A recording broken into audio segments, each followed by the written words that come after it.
আয়োজন করা হয়েছিল। যে বন্ধুরা আমাদের স্যার মহোদয়গণ অনেকেই জানেন, কিন্তু আমরা যারা সাধারণ মানুষ আছি আমরা কিন্তু গতকালকের ভিতরের খবর অনেক কিছু জানি না।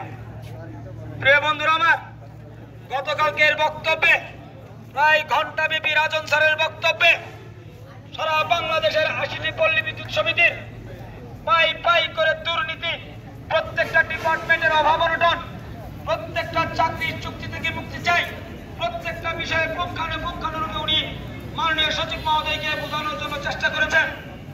কিন্তু ভাবতে অবাক লাগে, আমরা সচিব মহোদয়কে যা দেখলাম, উনি তার সামনে লিখিত যে বক্তব্য ছিল সেইগুলি সুন্দর গুড়গুড় করে আমাদেরকে শুনিয়ে দিয়েছেন। গণপ্রজাতন্ত্রী বাংলাদেশ সরকার, মাননীয় প্রধানমন্ত্রী আমাদের বিদ্যুৎ মন্ত্রণালয়ের দায়িত্বে আছেন। উনি বিদ্যুৎ মন্ত্রণালয়ের দায়িত্ব